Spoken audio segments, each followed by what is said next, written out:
Comenzamos nuestro primer encuentro del curso Iniciación a la Lectura de la Biblia. Y vamos a empezar por el principio, por conocer un poquitito hoy más, vamos a llamarlo así, exteriormente, este objeto, nuestra Biblia. La palabra Biblia, como se los pongo en la diapositiva número 2, es un diminutivo griego. Significa los libritos, ta biblia, los libritos, no el librito ni el libro, sino los libritos. ¿Por qué? Porque en realidad, aunque para nosotros es un libro, me compré una Biblia, en realidad internamente es una pequeña biblioteca, eso quiere decir la palabra, pequeña biblioteca. Tan pequeña que algunos libros son realmente minúsculos, Dice yo, como ahora, vamos a tomar así algunos de los últimos libros, por ejemplo aquí, Epístola a Filemón. Este es un libro bíblico, ¿cuánto abarca? Esto, nada más, esta carilla, ni siquiera las dos, esta sola. Otros son, por supuesto, un poquito más grandes, Génesis, Salmos, Isaías, Mateo. Son libros más grandes, pero tampoco son mucho más grandes. Ninguno de los libros de la Biblia correspondería a nuestro concepto actual de libro, que es mucho más voluminoso. Y están todos coleccionados juntos, por eso ese nombre de pequeña biblioteca, o los libritos. Ya a partir del siglo III a.C., o sea, referido esto específicamente a lo que nosotros llamamos el Antiguo Testamento, porque obviamente en el siglo III a.C. no existía el Nuevo, ya en el siglo III había una cierta convicción de que estos textos formaban una unidad porque tenían su origen en Dios. Ellos no lo formulaban todavía así de una manera muy clara, pero es, podríamos decir, el puntapié para lo que luego, con el tiempo, va a ser la convicción y la percepción de que la Biblia es divinamente inspirada, es decir, pertenece, de alguna manera, no es fácil entender qué queremos decir con eso, pero pertenece al ámbito directo de Dios. Dios quiere esta Biblia, no es simplemente un libro que habla muy bien de Dios, entonces lo usamos en la religión. No, Dios quiere esta Biblia y la produce de alguna manera, de alguna manera. Por supuesto, esto va llevando a su vez a que se vaya fijando esta colección de libros en la forma de una colección normativa, lo que llamamos un canon. Canon e inspiración son dos nociones que van muy juntas, van de la mano y que se refuerzan mutuamente, ¿no? El hecho de que un libro forme parte del canon, a lo mejor aunque yo no lo entienda, me ayuda a reconocerlo como inspirado, y viceversa, el hecho de ver estos libros como inspirados va haciendo que vayan adquiriendo una unidad entre todos ellos, es decir, formando un canon. Entonces, canon e inspiración van juntos. Ahora después voy a hablar un poquitito más específicamente del canon. Vamos a hablar un poco de esto de la inspiración. Obviamente la problemática teológica de la inspiración bíblica no es para tratar en una diapositiva. Esto es solo una pequeña introducción como para que tengamos presente que no es algo obvio. Yo agarro la Biblia y me pongo a leer y no descubro de manera inmediata que esto es palabra de Dios. En realidad no lo descubro ni inmediata ni inmediatamente. Si no me lo hubieran dicho, no me hubiera enterado. No es un libro religioso solamente. Libros religiosos hay un montón, pero no son palabra de Dios. No es por el tema que trata, porque hay un montón de textos que tratan, que tienen como tema las cosas de Dios y no son inspirados. No es tampoco por el estilo, porque en realidad es un libro heterogéneo, como les puse en la diapositiva anterior, ¿no? Es un libro heterogéneo, tiene un montón de estilos. Aquí hay poesía, hay prosa, dentro de la prosa hay historia, hay fábula. Hay fábula, hay comparación, hay explicación, hay pedagogía, ¿sí? Hay hasta poquito de biografía, ¿no? Cuando hablamos de Jesús, por ejemplo. ¿No? Hay exhortación moral, hay de todo. Entonces no es por el estilo que es palabra de Dios, no es por el estilo, ¿no? No es por el tema. Entonces, ¿qué queremos decir con que es palabra de Dios? Bueno, eso no es fácil, ¿eh? No es fácil. Hasta tal punto no es fácil que en la antigüedad utilizaron esta palabra, esta expresión divinamente inspirada, pero claro, eso les llevó a no valorar la dimensión humana de este texto, el hecho de que está escrito por determinados escritores, determinados seres humanos, que le dieron su estilo, que le dieron su forma de expresarse. Y entonces, de alguna manera, en la antigüedad se referían a la inspiración divina de la Biblia como si fuera que el autor había sido una especie de, no sé si de autómata o si lo imaginaban tan autómata, pero bueno, sí, como Dios había insuflado dentro del autor aquello que quería que se escribiese, y el autor no escribía. Entonces se referían al autor humano en términos de amanuense de Dios, secretario de Dios, a veces hasta con metáforas más fuertes todavía, como cálamo de Dios, pluma de Dios, o incluso todavía más, ¿no? Flauta de Dios, la flauta con la que Dios escribe, ¿no? Y claro, uno sabe que la flauta no produce música, la que produce música es el ser humano que toca la flauta, ¿no? Entonces, de alguna manera, este modo de concebir la inspiración anulaba por completo la dimensión humana de la Biblia, ¿no? Esta concepción que es antigua y anticuada, es decir, es antigua por la edad que tiene, pero es también anticuada porque hoy sería inaceptable, ¿no? Es decir, nosotros realmente hemos llegado a valorizar la dimensión humana de la Biblia, ¿no? El hecho de que, bueno, tiene distintos autores, proviene de distintas épocas. De hecho, podemos comparar incluso libros de la Biblia con textos extrabíblicos, y uno comprende mejor los salmos bíblicos y conoce un poquitito la tradición sálmica en el Oriente Medio, ¿no? Porque es un tipo de poesía que también se da fuera de Israel, ¿no? Entonces, claro, nosotros hoy eso lo tenemos valorizado. Entonces la concepción del autor humano como puramente instrumental es algo antiguo y anticuado. Y sin embargo, hay toda una forma de lectura de la Biblia, lamentablemente una forma muy popular, y que Internet va perpetuando y va engrosando todavía más, ¿no? Porque mucha gente que desconoce el tema bíblico, claro, lo más lógico es que si esto es la palabra de Dios, yo tengo que abrirlo y tengo que ver lo que Dios, tengo que ver el mensaje de Dios, si no, esto no es la palabra de Dios. Bueno, ese tipo de lectura, entre comillas, vamos a decir, salvaje, que pasa por encima del texto y va directo a la palabra de Dios, o cree que va directo a la palabra de Dios, nosotros hoy lo llamamos lectura fundamentalista. ¿Qué quiere decir lectura fundamentalista? Que no se preocupa de esa dimensión literaria del texto, de esa dimensión en la cual el texto requiere una interpretación y por lo tanto requiere tener algunas herramientas para interpretar. Bueno, esa lectura fundamentalista hoy existe, y muchas veces vamos sobre todo en discusiones en internet, ¿no? Gente que estás hablando y te tira un versículo de la Biblia por la cabeza, ¿no? Y con eso ya eso es un argumento. El versículo de la Biblia, peladito, sin interpretación, solamente, porque Jesús dijo. Mira, Jesús dijo, pero él no escribió nada, Jesús dijo, y 40 años después, los evangelistas, los autores de los evangelios, pusieron por escrito.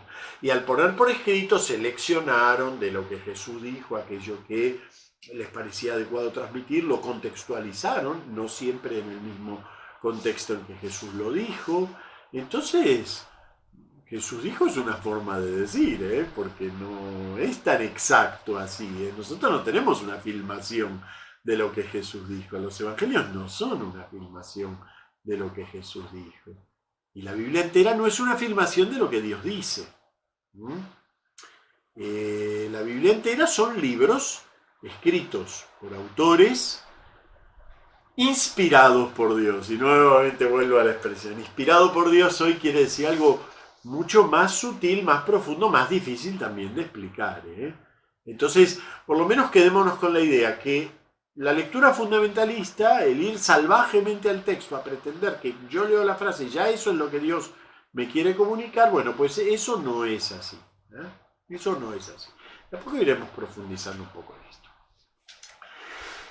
Pero vamos a la convicción esta que tenían en la antigüedad y que por supuesto seguimos teniendo nosotros, de que los libros de la Biblia son libros divinamente inspirados. Esto los llevó a coleccionarlos, a que formaran una unidad, lo que llamamos un canon. Bien, unas palabras, así como dije unas palabras sobre la inspiración, voy a decir unas palabras sobre el canon, pero también esto no agota la cuestión, ni remotamente. ¿Qué es el canon? Fijaros cuando hablamos de canon, por ejemplo, en música, ¿no? Cuando decimos que cantamos un canon, entonces empieza un grupito y el grupito de al lado empieza en la siguiente frase y el otro grupo en la tercera frase y así, y se van repitiendo. Bueno, canon es una palabra muy antigua, una raíz acádica que significa o que está emparentada con la idea de medida. Está emparentada con la idea de medida. Todo lo que es canónico es porque obedece a una medida, a una regla. Fíjense, la misma palabra caña está emparentada con la misma raíz, porque con la caña puedo efectivamente medir. Entonces, un canon es una forma de establecer una medida. Cuando decimos canon de los libros bíblicos, queremos decir, en principio, una cosa muy importante, que es qué libros forman parte de la Biblia y qué contiene cada libro. Esa dimensión es la extensión de la Biblia. ¿Qué libros forman parte de la Biblia y qué contenido tienen esos libros? Entonces, el canon me dirá que el Génesis es el primer libro de la Biblia y que tiene 50 capítulos, y así, uno a uno. Esa es la dimensión de extensión del canon bíblico.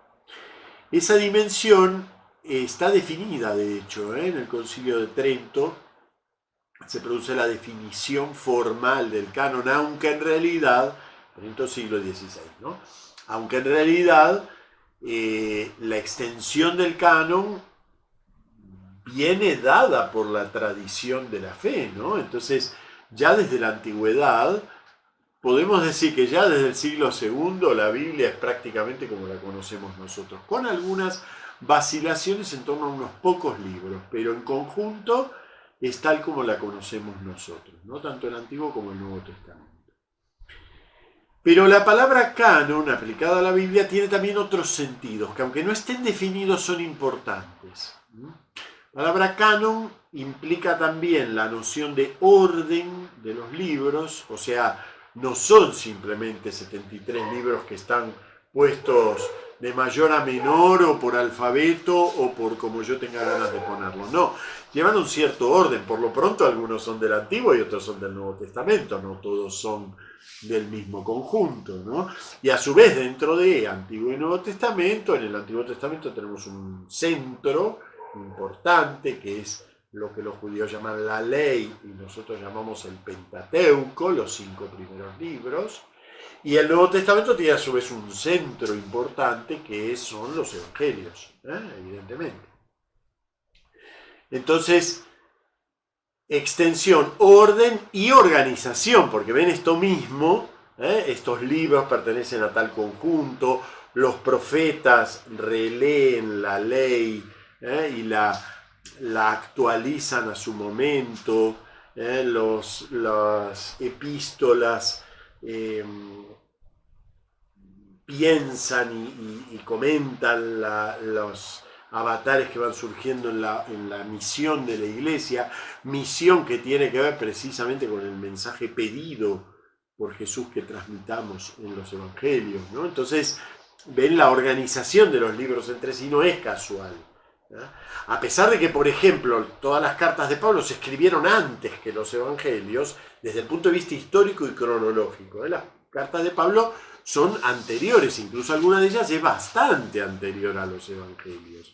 Uno Tesalonicenses es de 20 años antes que el Evangelio de Marcos, más o menos, porque no hay mucha certeza con la fecha. Pero bueno, por decir algo, ¿no? Y sin embargo está después. ¿Pero por qué está después? Bueno, ese después es una relación también jerárquica. Los evangelios están primero, aunque hayan nacido un poco más tarde. Entonces, ven, extensión, orden, organización. Esas son las tres dimensiones del canon bíblico. De esas tres, la única definida es la extensión, pero eso no quiere decir que las otras dos, bueno, yo puedo editar una Biblia en donde el Génesis vaya en tercer lugar, empezamos con el Evangelio de Mateo, sigue Apocalipsis, luego Génesis. No, eso no lo haría nadie, empezando porque no vendería ni un ejemplar, pero no lo haría nadie. Entonces, el hecho de que esté o no esté definido no es tan importante, sino pensar que la noción de canon abarca un significado mucho mayor que el número de libros que comprende la Biblia, ¿sí? Bien, después ya sobre el final de esta clase les voy a mostrar algunas cuestiones relativas al canon, ¿eh? Vamos a hablar un poco de esa primera dimensión, de la dimensión de extensión, la cantidad de libros que tiene la Biblia. ¿Por qué? Porque esto involucra un cierto problema entre las confesiones cristianas. ¿Por qué? Porque para nosotros los católicos la Biblia tiene 73 libros. 46 en el Nuevo Testamento y 46 en el Antiguo Testamento y 27 en el Nuevo Testamento, ¿sí? Mientras que para los protestantes en general, la Biblia tiene 66 libros, 39 en el Antiguo Testamento y 27 en el Nuevo. En el Nuevo no tenemos diferencia. No hay diferencia de ninguna clase, ni de ninguna clase. A veces en las páginas de internet se fantasea con las diferencias entre la Biblia del protestante y la del católico, pero hay mucho de fantasía en eso. El Nuevo Testamento no tiene diferencia. O sea que si yo tomo una Biblia protestante, solamente el Nuevo Testamento, no me voy a dar cuenta que es protestante, ni por la calidad de la traducción, porque si los traductores son buenos, traducen lo que está en el texto y punto, ni me voy a dar cuenta por la extensión, ni por la cantidad de libros, no, es el mismo Nuevo Testamento. Los protestantes en general, así el protestante de la calle, utiliza una traducción un poquitito antigua, que es la de Reina Valera, entonces nos damos cuenta un poco físicamente, porque el libro tiene una forma muy peculiar, no tiene notas, tiene una columnita en el centro con referencias bíblicas, pero es una cuestión puramente editorial, ¿eh? El Nuevo Testamento no tiene diferencia el que usan los católicos con el que usan los protestantes, ¿eh? Directamente. En el caso del Antiguo Testamento, si tomáramos, por ejemplo, una Biblia judía, un Tanaj, que es el nombre de la Biblia en hebreo, del Antiguo Testamento, claro, un Tanaj, veríamos que tiene, bueno, si nos ponemos a contar los títulos, tiene 24 libros. Pero si nos ponemos a ver la extensión de esos libros, resulta que son 39. Igual que el Antiguo Testamento protestante. Y el nuestro tiene 7 libros más, ¿sí? Y claro, entonces esto es una discusión inacabable, obviamente. Los protestantes dicen que hemos agregado libros y los católicos decimos que ellos han quitado libros, ¿eh? Y como el famoso vaso medio vacío, vaso medio lleno. Entonces voy a tratar de explicar un poquito, lo más brevemente posible, dónde se origina esa diferencia, cuándo se origina, por qué el protestantismo se queda con una Biblia de 39 libros en el Antiguo Testamento y el catolicismo con una de 46, y qué podemos hacer con eso. Si que tenemos que romperle la cabeza al otro para que entienda que la verdadera Biblia es la mía. Pero al mismo tiempo yo no puedo decir, no, la mía no es la verdadera, es la del otro, porque si fuera la del otro, tomaría la del otro. Entonces, yo estoy convencido que mi Biblia es correcta y tiene 46 libros en el Antiguo Testamento, pero algo tenemos que poder hacer, porque no podemos quedar estancados ahí, simplemente diciendo, esos están equivocados. Entonces, bueno, vamos a empezar por un poquito la historia de ese canon. Ya les decía en la diapositiva 1 que hacia el siglo III a.C. había cierta conciencia de la unidad de todos estos textos. ¿Quiénes tuvieron esa conciencia? Bueno, los judíos de habla griega del norte de Egipto, judíos que habían hecho ya colonias judías allí hacía algunos siglos, y no vivían en Palestina, habían desarrollado una tradición judía de habla griega, y tenían tradiciones propias y una forma propia de leer la Biblia. Y claro, cada vez conocían menos el hebreo. Entonces, ¿qué hicieron? Una traducción muy importante llamada versión de los 70. Muy importante.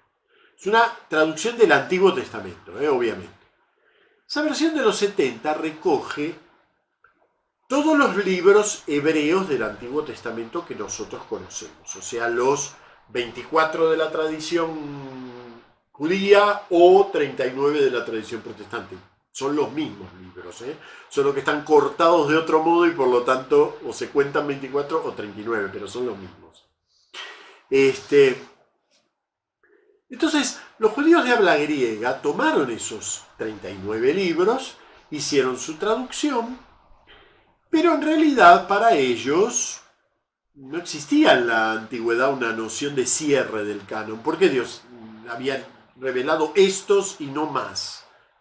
Esa noción es cristiana, en realidad el cierre del canon, el judaísmo no lo llega a hacer, pero ya en época cristiana. Entonces, en realidad la Biblia era un libro que estaba todavía abierto a nuevas experiencias, a nuevas comprensiones.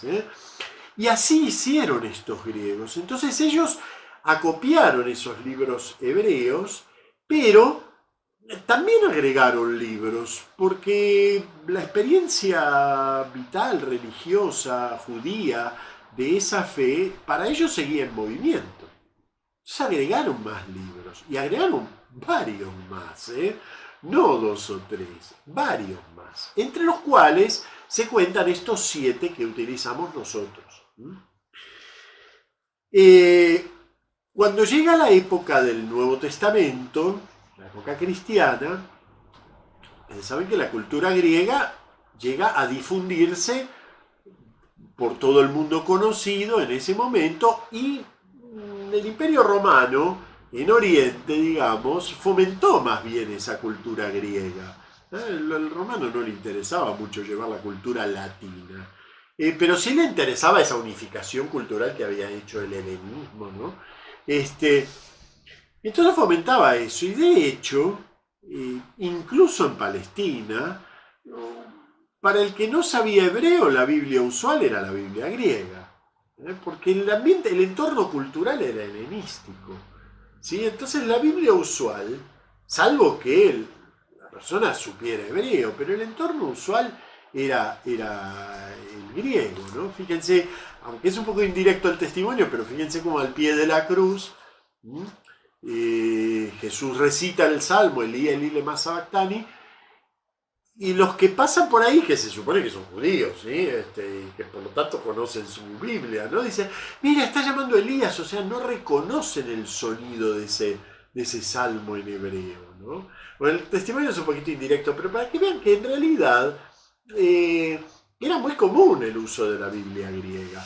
Y por lo tanto, no es que venía con un índice, y los de color azul son los libros que vienen de la Biblia hebrea y los de color verde los que vienen de la Biblia griega. La Biblia era la que se usaba, ¿sí? Por lo tanto, todos esos libros agregados, entre comillas, forman parte de la lectura normal de la Biblia, ¿no?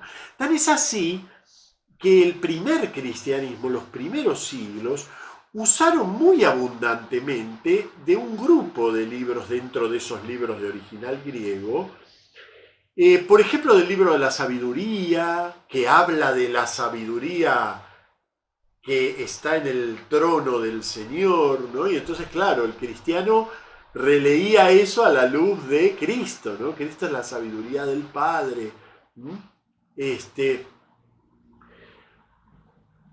El libro del Eclesiástico, un libro también que hacía toda una relectura de la historia de la fe judía en una clave actualizadora. Entonces, claro, también, ¿no? Y nuevamente también se hablaba de la sabiduría, ¿no? El libro del Eclesiástico, y algunos libros que eran como muy apreciados, ¿sí? Libros como 1 y 2 Macabeos, que explicaban un poco la lucha de las nacionalistas judíos para recuperarse del control griego del templo, ¿no? Y que, bueno, planteaban, por ejemplo, por primera vez en todo el Antiguo Testamento, planteaban la cuestión de la resurrección y del premio de los mártires, algo que los cristianos leían con gusto, porque eso era parte de nuestra fe, pero no estaba así explícito en la Biblia hebrea. Entonces, bueno, esos libros formaron parte del argumentario cristiano de los primeros siglos, sin que nadie se planteara, pero eso no es del canon. No había una conciencia, simplemente se usaban. De hecho, fíjense, por algo llamamos eclesiástico al libro de Ben Sirá o Siracida, ¿no? Eclesiástico porque se usaba en la iglesia concretamente. Era un libro muy usual, a pesar de que no es del canon hebreo. Bien. Entonces así, un poco acríticamente, sin plantearse esto es del canon, esto no es del canon, o solo voy a aceptar el canon hebreo o lo que sea, entraron al torrente de las lecturas bíblicas, ¿no?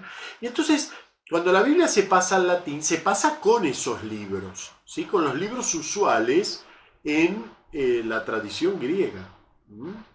O sea, los 39 libros hebreos más los 7 libros más usuales de la tradición griega. Cuando llega San Jerónimo, conocedor de la tradición hebrea, uno de los grandes estudiosos de la Biblia, crítico del texto, es decir, que llega a darse cuenta de las diferencias entre textos, que hay textos que están mal copiados, adopta posturas en general utilísimas para la comprensión de la Biblia, para la difusión de la Biblia. A él le debemos la revisión de la tradición, de la traducción y de la tradición latina de la Biblia, la revisión de la llamada Vulgata Sixto-Clementina. Y le debemos, bueno, mucho conocimiento bíblico, ¿no? Pero él tenía una toma de postura respecto de estos libros hebreos y griegos. Para él, la Biblia genuina era la Biblia hebrea. Él no estaba de acuerdo con utilizar los libros de la tradición griega. Estamos hablando del siglo IV, V, fin del IV, sobre todo V, en la época de actividad de San Jerónimo. Y él discute ese tema, pero la autoridad de la Iglesia obviamente es mayor que la de él, y entonces la Iglesia sí aceptaba el uso de esos libros en el culto, en la liturgia. Para San Jerónimo eso debía quedar como erudición, como acompañamiento a la lectura, pero no había que tomarlo como palabra de Dios.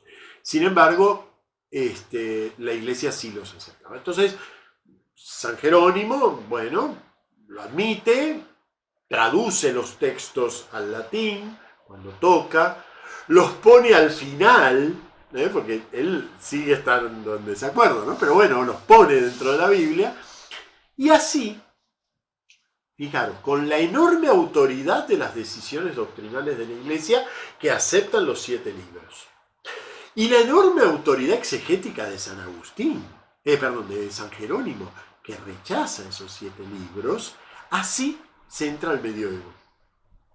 ¿Sí? De esas dos manos yendo en el carrito, de un lado una autoridad, del otro lado otra, y así se pasa al medioevo. ¿Y qué ocurre en el medioevo? Pues que la verdad es que no se produce ninguna decisión al respecto. En conjunto, como en el medioevo hay menos preocupación durante algunos siglos por la cuestión del texto original, puro, trabajan con la Biblia latina y no les interesa demasiado, no tienen la mente puesta en la cuestión del texto original. Por ejemplo, San Agustín en el siglo V argumentaba diciendo, bueno, que tal palabra podía sonar de otra manera, pero en el medioevo mucha preocupación por el original, y el texto original y el idioma original no existe. Recién va a importar de nuevo la cuestión del hebreo a partir del siglo X, XI, ¿sí? Va a empezar a despuntar la cuestión hasta que explota en el Renacimiento y el gran estudio de los textos originales, la fijación del texto original, etc., ¿no? Pero atraviesa esta cuestión del doble canon, el canon sin los 7 libros y el canon con los 7 libros, atraviesa todo el medioevo y no se decide al respecto a nada. Se podría decir que cualquiera podría todavía poner en discusión la cuestión. Y eso es lo que hacen algunos. No Lutero específicamente, no Lutero específicamente. Algunos estudiosos no están de acuerdo con el canon mezclado, llamémosle así, el canon de los 70. Y otros sí, la corriente más mayoritaria está de acuerdo con el canon de los 70, pero hay estudiosos que no lo están. Lamentablemente esto se mezcla en la Reforma Protestante, que no tiene nada que ver con esto, es una toma de postura personal de Lutero que acepta más el criterio de San Jerónimo que el criterio, digamos, mayoritario o general de la Iglesia. A él le parece más fiable el testimonio de Jerónimo, porque Jerónimo es un erudito. Entonces, Lutero, como erudito también, le gusta más el testimonio de Jerónimo. Y como de hecho el luteranismo se desprende de la guía magisterial de la Iglesia Católica, entonces, claro, prima la opinión de Lutero. Ahora bien, ¿estaba ya definido el canon? Pues en realidad no. O sea que la discusión era perfectamente posible. La discusión era posible. Había una corriente muy mayoritaria que aceptaba los 46 libros, pero no estaba definido de ninguna manera. Con posterioridad a la Reforma, en el Concilio de Trento, precisamente que lo llamamos el Concilio de la Contrarreforma, el Concilio de Trento, uno de los decretos va a ser el decreto del canon. Y formalmente se cierra ahí el canon. O sea que Lutero desprende su Biblia antes de que la Iglesia haya definido que no se podían quitar esos 7 libros. Así que si viene alguien y les dice, no, pero es que Lutero es un hereje porque quitó los 7 libros. No, él no quitó los 7 libros, era posible no leer esos 7 libros. Y otro viene y le dice, no, es que la Iglesia agregó 7 libros. No, la Iglesia no agregó 7 libros. Esos 7 libros vienen desde la remotísima antigüedad agregados a la lectura de la Biblia. Era lo más normal. Y entonces, ¿cómo gestionamos eso hoy? ¿Qué hacemos? ¿Qué podemos hacer con eso? Porque la verdad es que los dos tienen razón. No es que los dos tienen razón en un sentido relativista y que da lo mismo. No lo digo en el sentido relativista. Pero yo, como católico, para mí obviamente la Biblia verdadera es de 46 libros en el Antiguo Testamento, pero tengo que reconocer que si ellos se separaron antes de que se produjera esa decisión, no tienen ninguna culpa en no tener esos 7 libros. No son herejes por eso, lo serán a lo mejor por otra cosa, pero no por eso. Bueno, ven. Primera, fíjense que aquí no es una cuestión de definiciones, aquí es una cuestión de actitudes. Yo puedo encerrarme en mi certeza, la Biblia tiene 46 libros, así que si no me aceptas eso, ya mejor no hablamos. No, eso es una... ojo que del otro lado es muy común la actitud, la misma, pero respecto a los 39 libros.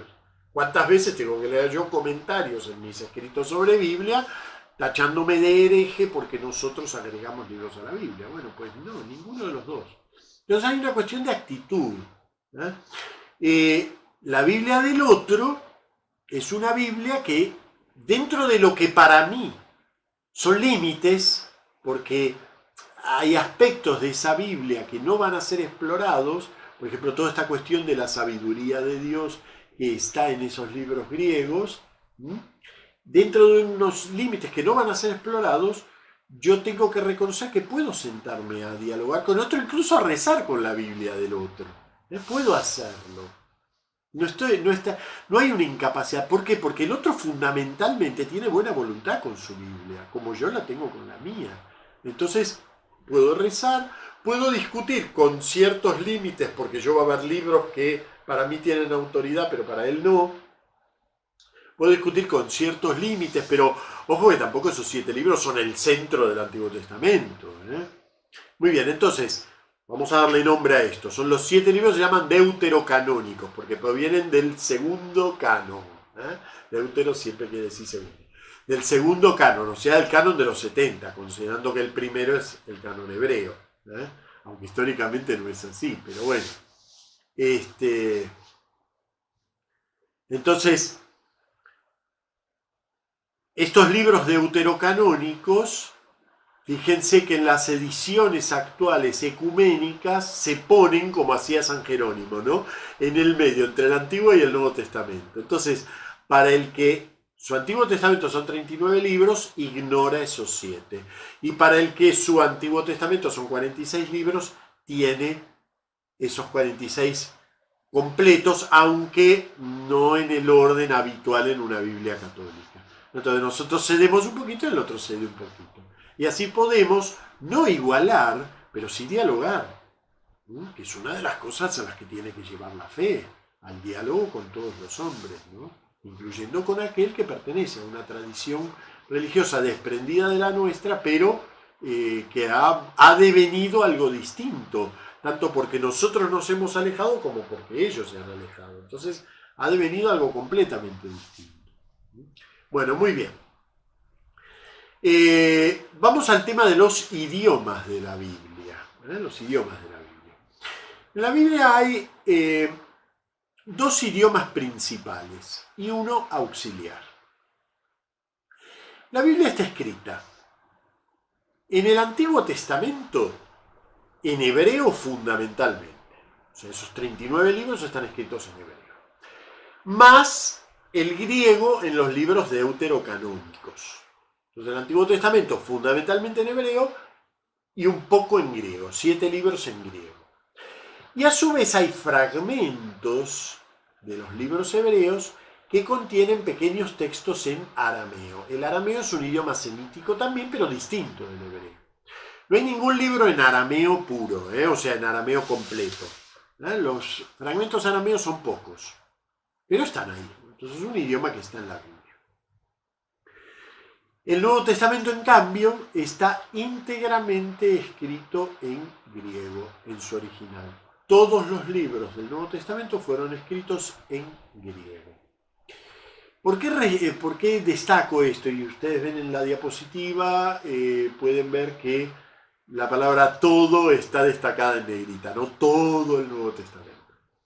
¿Por qué lo destaco? Porque algunos padres de la Iglesia, de los remotos tiempos de los orígenes de nuestra fe, algunos padres de la Iglesia, para resolver algunas cuestiones relativas a la relación entre el Evangelio de San Mateo y el de San Marcos y el de San Lucas,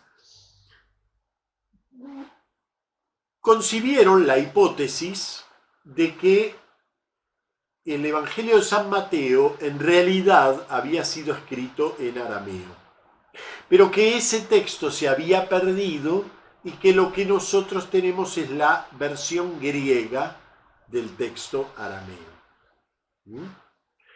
Era una hipótesis de trabajo, nosotros nos la pasamos haciendo hipótesis de trabajo. En la Biblia, en el estudio de la Biblia, hay muchísimo de hipótesis de trabajo. Bueno, también ellos, también los padres de la Iglesia, hacían sus hipótesis de trabajo para entender problemas. Pero claro, con la enorme autoridad de los padres de la Iglesia, sobre todo San Agustín y San Jerónimo, en respecto del tema Biblia, esta hipótesis se transmitió como, ya no como hipótesis, sino como si fuera una certeza.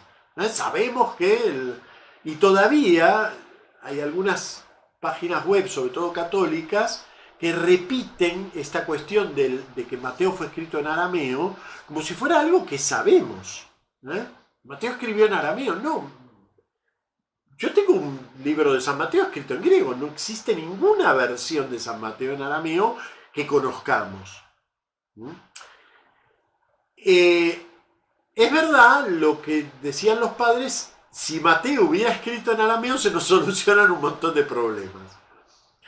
Pero la realidad es que un traductor cuando traduce deja huellas del original, ¿verdad?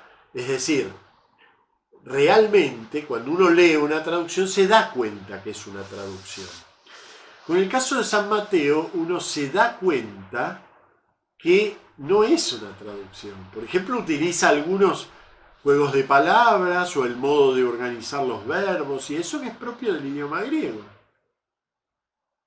O es una traducción prodigiosa, reescrita, y por lo tanto da lo mismo, porque como no tenemos el original arameo, daría lo mismo. Si la traducción es prodigiosa y está realmente reescrita en griego, entonces ¿para qué queremos la hipótesis del Mateo arameo? O bien no hubo nunca ningún Mateo arameo. El Mateo fue escrito en griego desde el principio, como todos los demás textos del Nuevo Testamento. Que algunos autores pensaban en arameo y escribían en griego, sí. Eso le pasa a cualquier persona que se tiene que comunicar en un idioma mayoritario que no es el suyo. Entonces, por ejemplo, el griego del libro del Apocalipsis es un griego muy impuro, es un griego bastante mal usado. Pero, si lo retradujéramos al arameo, sonaría mejor. San Marcos, evidentemente, el idioma griego le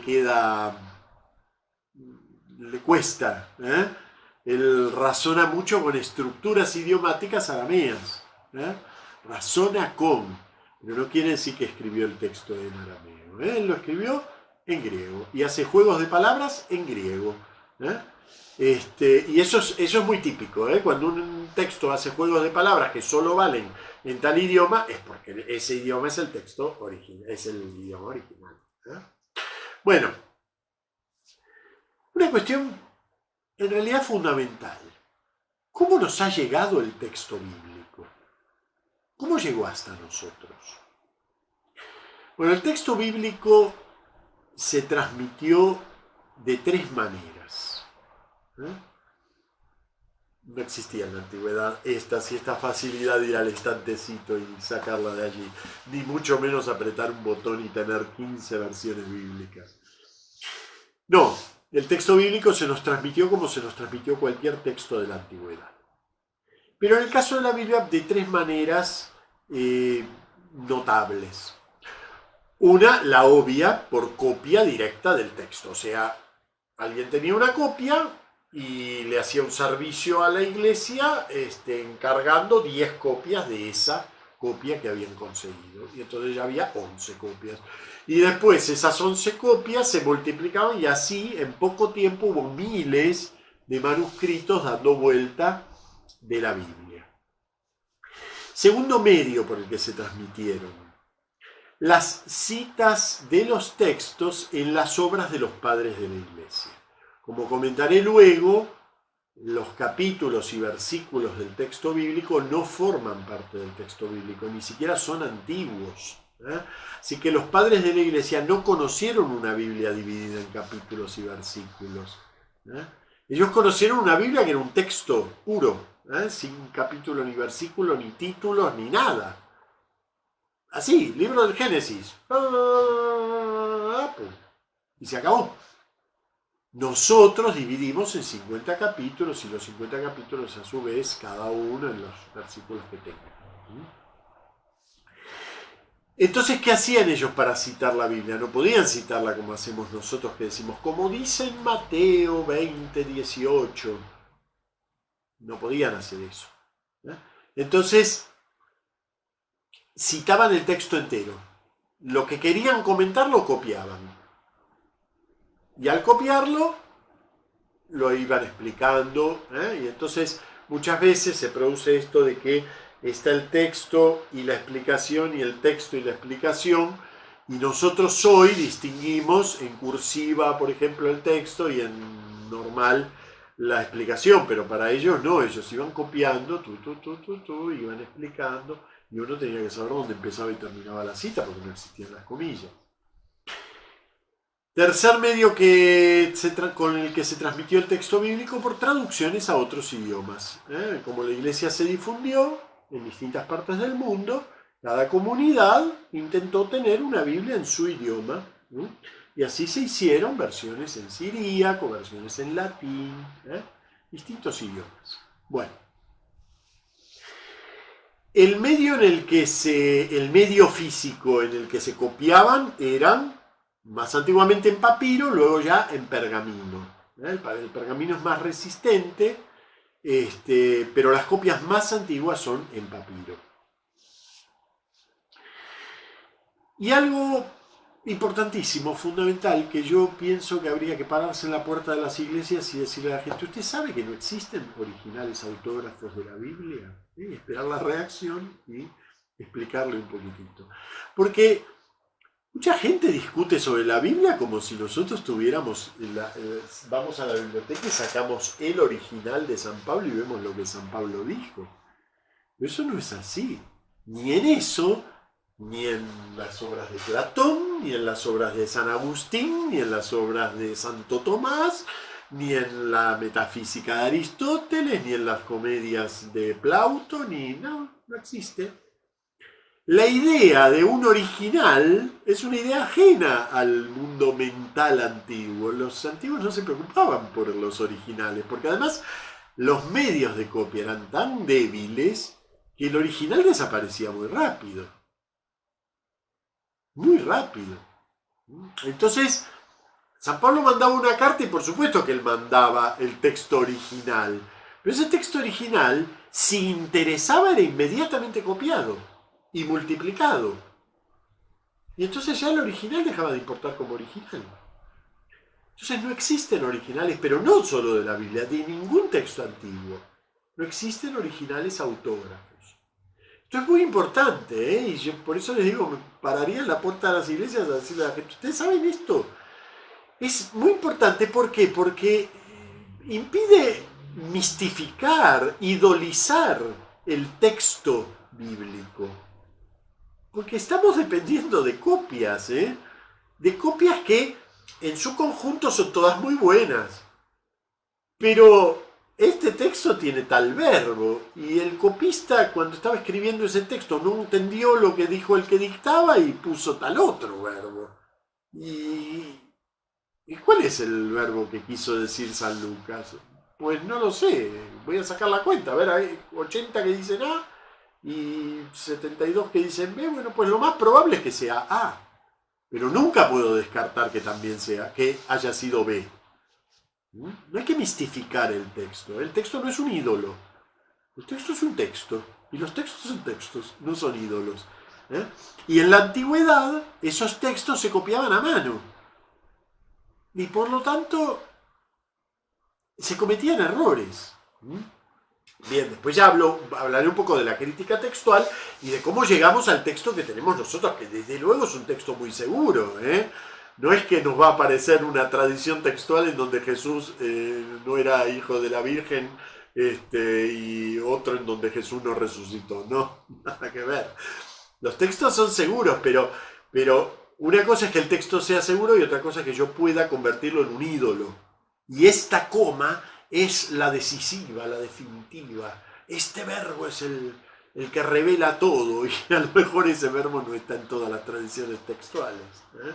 Bueno, muy bien.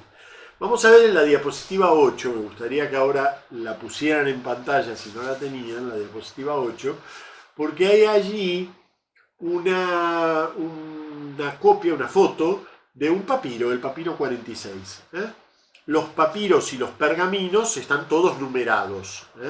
Se van encontrando y por supuesto agregando a la serie, a la numeración, pero en conjunto hay miles y están ya numerados. El papiro 46, que es una tradición, digamos, textual importante, es un papiro muy antiguo, del siglo III de nuestra era, contiene fragmentos de los evangelios. Bien, ¿qué hay que destacar aquí? Miren, ahí les puse las cosas que son visibles en este texto, aunque no entendamos el griego. Primero, está todo en mayúscula. Eso es importante, Los textos antiguos no se escribían como escribimos nosotros, destacando algunas palabras en mayúscula y otras, lo normal, en minúscula, sino que la mayúscula era una forma de escribir. Por lo tanto, todo era en mayúscula o todo era en minúscula. Eran dos formas de escribir, como nosotros tenemos cursiva e imprenta. Entonces ellos escribían todo en mayúscula o todo en minúscula, pero no mezclaban. Esto significa que, por ejemplo, los nombres propios no empiezan con mayúscula. Están en mayúscula o están en minúscula, igual que todo el resto. Pero no empiezan con mayúscula. El inicio de frase no es en mayúscula. Entonces me dirán, bueno, pero por lo menos tenemos el signo de puntuación para saber cuándo empieza la frase. Bueno, en realidad no hay signo de puntuación. Pueden ver ahí que es como un gran manchón en el papiro, ¿no? No hay signos de puntuación, no hay comas, no hay puntos, no hay signos de interrogación, no hay signos de admiración, no hay signos de comillas. Es tan importante las comillas, es saber cuándo estoy citando a otro y cuándo estoy expresando lo que yo pienso. Cuando yo cito a otro lo pongo entre comillas, pero los antiguos no conocían las comillas. Entonces, qué sé yo voy al libro de Coelet, ¿no? Y dice, una cosa he visto, la mujer es más amarga que la muerte. Uy, qué frase horrible. ¿Pero la pensó Coelet? ¿O él está a punto precisamente de criticar esa frase y en realidad la está citando?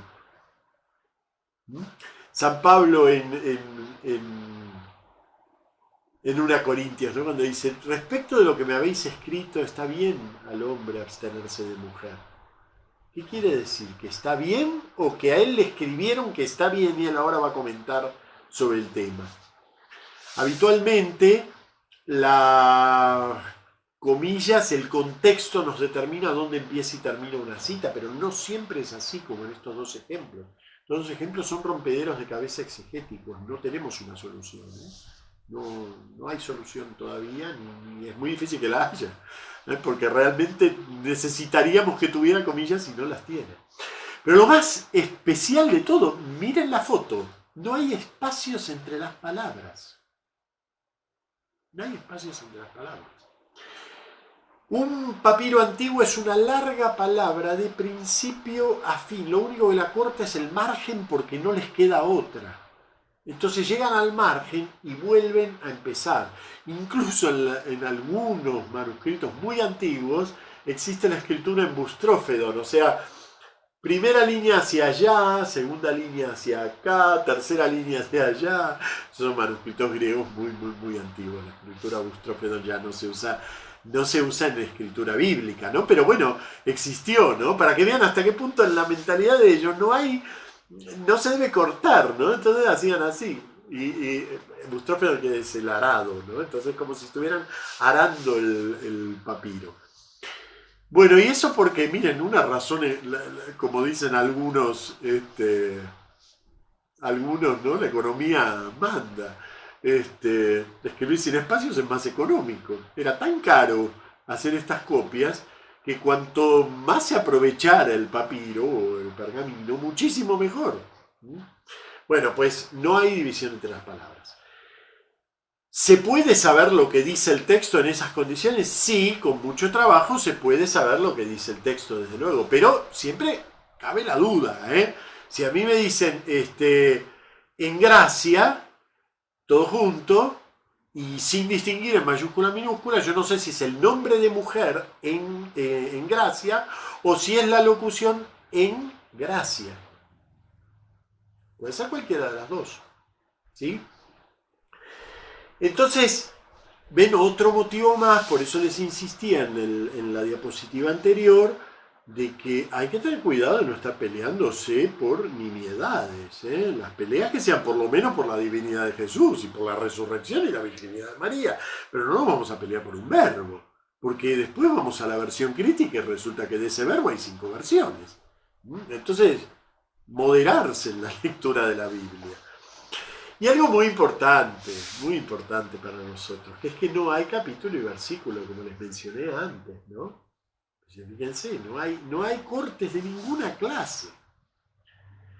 El capítulo se agrega hacia el siglo X para facilitar la citación precisamente de textos, ¿eh?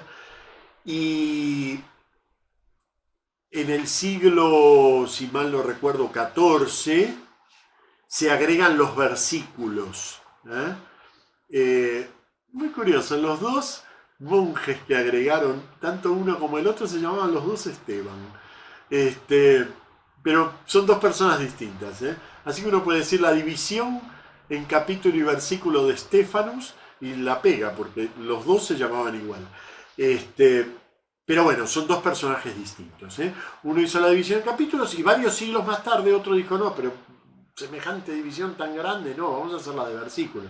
Y dividió en pequeñas unidades que teóricamente abarcan una cláusula sintáctica entera, o sea, desde un inicio de frase hasta el punto. Digo teóricamente porque como no hay puntuación, entonces luego depende de cómo puntúo yo al traducir, ¿eh? Bien, ¿y por qué eso es importante? Bueno, porque a veces el capítulo nos condiciona el modo como entendemos el texto bíblico, ¿eh? Por ejemplo, para mí el ejemplo más clásico es el capítulo 2 y 3 de la Biblia, de Génesis, la historia de Adán y Eva. Nosotros lo tenemos mentalmente dividido en dos. Mentalmente lo pensamos como, segundo, algunas Biblias todavía lo titulan así, segundo relato de la creación, capítulo 2, historia de la caída, capítulo 3, pero no necesariamente es así, es decir, en realidad forman una historia en conjunto.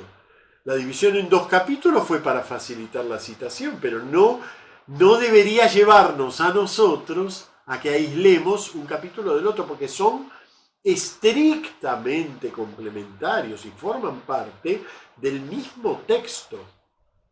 Ni siquiera son uno después del otro, es que son el mismo texto.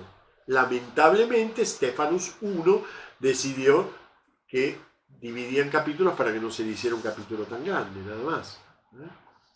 Bueno, eso en cuanto entonces a la división del texto. Algunas ciencias auxiliares del estudio bíblico. Diapositiva siguiente.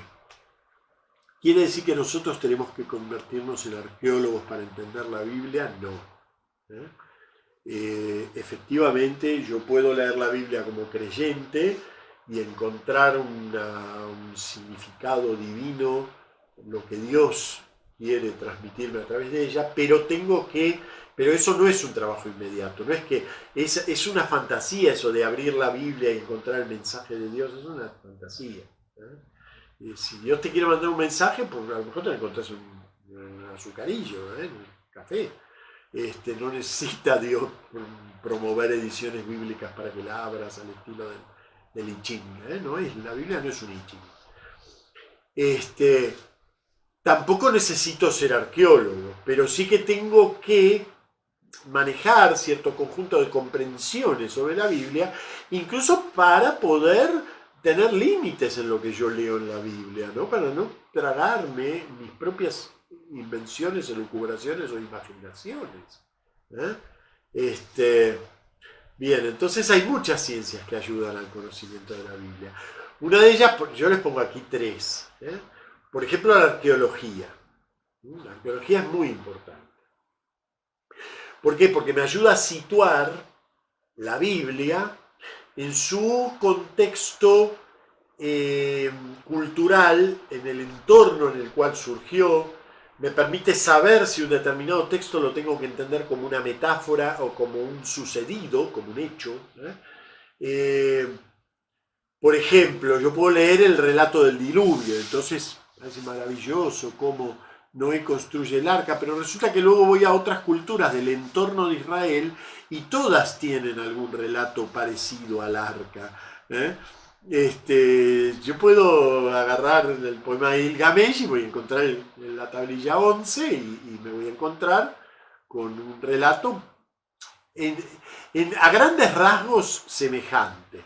A grandes rasgos. Luego, claro que está lo propio de la Biblia, lo que la hace Biblia, lo divino de la Biblia. Pero ven, entonces ahí yo tengo que decir, bueno, pero entonces lo propio de la Biblia es el relato, el hecho del diluvio, o no será otra cosa, porque esto está en muchas culturas. ¿Será otra cosa? Bueno, pues sí, lo divino de la Biblia no es esa anécdota que forma parte del folclore de los pueblos. Así de sencillo, el folclore de los pueblos. La papirología. La papirología es el estudio de todos los soportes de escritura que usaban en la antigüedad y ayuda, por ejemplo, a decidir, porque los papiros no es que venían en el orillo y decían, este es del siglo III, no. Pero yo tengo un papiro, yo no. El estudioso tiene un papiro y con la papirología lo sitúa en tal siglo y eso le permite relacionarlo con los otros, saber si eso es una versión a lo mejor más antigua, más pura del mismo texto, o si está emparentado con otro, a lo mejor este copiado 100 años después pertenece a la misma familia. Es decir, a partir de aquí se fueron multiplicando las copias en esta familia, ¿ven? Y todo eso nos permite llegar a la crítica textual. La crítica textual es una de las grandes ciencias que, si bien se han desarrollado en relación a todos los textos antiguos, pero en relación a la Biblia ha adquirido un desarrollo monumental, magnífico además, ¿no? Y esa ciencia sería... No tendríamos Biblia sin la crítica textual, Como estatus científico, la crítica textual existe desde el Renacimiento, pero en realidad existe desde mucho antes. Ya Orígenes, un pensador cristiano del siglo II de nuestra era, tercero de nuestra era, pero muy en el inicio del tercero, ya él hacía crítica textual. Viendo que había varias traducciones griegas de los mismos textos, él produjo un libro, las Hexaplas, donde copiaba el texto hebreo, lo transcribía en griego fonético, es decir, ponía cómo debía leerse, y luego ponía las 4 traducciones griegas conocidas, para poder compararlas, ver cuál era más propia, cuál era más exacta, más literal, etc. Eso es hacer crítica textual, ¿ven? Para lo cual él tiene que buscar buenos manuscritos que representen realmente una tradición antigua. Pero todavía eso no tiene estatus científico, lo hace con herramientas, con método científico. A partir del Renacimiento eso mismo va generando un método científico, hasta llegar a la actualidad. En la actualidad la crítica textual es desarrolladísima. ¿Y qué busca la crítica textual? Pues lo que podemos llamar el texto más probable. Algo que no es el original, porque no existe, porque se murió el original, no es el original, pero es como si lo fuera, realmente funciona como original. Ese texto más probable, tanto del griego como del hebreo, es decir, tanto del Antiguo Testamento hebreo como del Nuevo Testamento griego. El texto más probable. Se sigue trabajando en eso. Ahora vamos a ver una imagen de todo esto. Se sigue trabajando en el texto más probable, pero ya podemos decir que está suficientemente establecido. Se siguen discutiendo detalles, y tal verbo y tal palabrita, y si la coma iría aquí o iría aquí, si esta frase es una pregunta o es una afirmación, detalles. Pero el conjunto del texto está muy bien establecido, ¿no? Hay ediciones críticas de los textos, siempre son de los textos originales, hay ediciones críticas. Para la Biblia hebrea se suele usar la Biblia hebraica Stuttgartiensis, o sea, de la Universidad de Stuttgart. Se suele considerar que ese es el texto crítico mejor establecido del hebreo.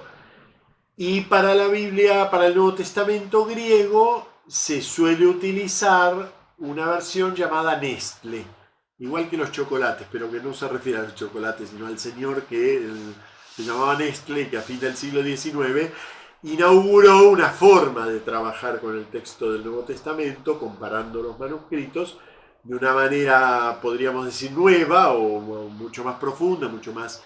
Y en la actualidad el Nestle, el hombre este por supuesto se murió, pero la Fundación Nestle Aland sigue trabajando en ello y cada X años edita una edición nueva del Nestle. Aunque hay otras ediciones críticas griegas válidas también, porque en esto no hay dogmas, es decir, una tradición crítica la usamos y si estamos de acuerdo con ella, la usamos, y si no, no la usamos y compramos la otra. No es palabra de Dios. Pero, en la práctica, para evitar discusiones sobre palabritas, las iglesias cristianas, incluyendo la nuestra, la católica, tienen el acuerdo de usar el Nestle como base de sus traducciones. O sea que, en conjunto, aunque el Nestle no es un texto oficial, es una edición privada, ¿sí? Pero en la práctica funciona como la vulgata, o sea, la Biblia para todos de las confesiones cristianas referidas al Nuevo Testamento, ¿no? Entonces, yo tengo mi Nestle, bueno, está ahí abajo de una pila de libros, ¿sí? Y cuando traduzco, obviamente voy a mi Nestle. Ese es el que ahora me quedó en una edición anterior. Me quedó en la 27 y ya están por la 28.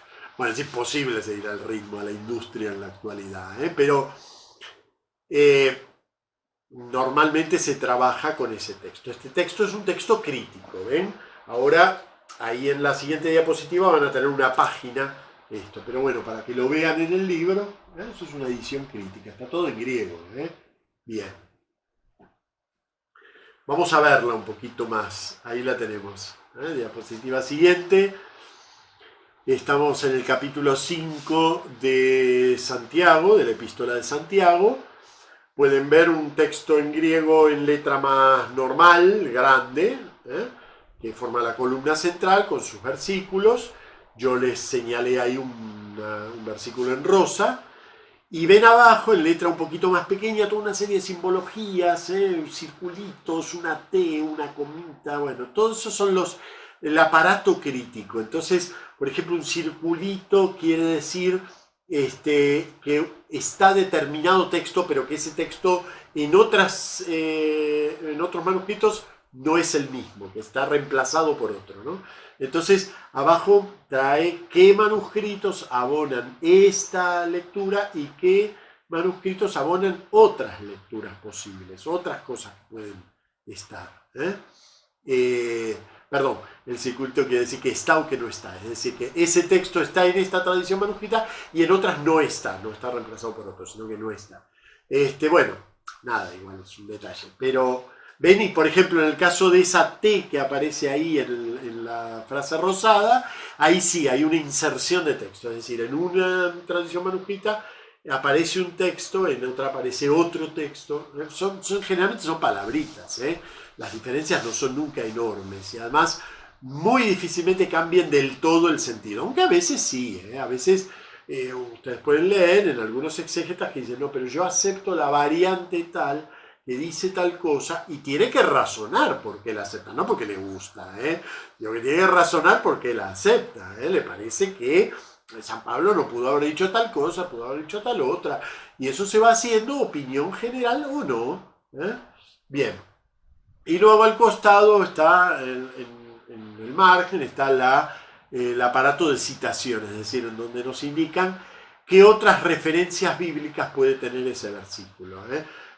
Cuando yo digo esto evoca Tobías, no quiere decir que yo me sé de memoria todas las evocaciones, sino que en las versiones críticas están correlacionados los textos entre sí. Bueno, muy bien, y con esto vamos a dar por finalizado nuestro primer encuentro.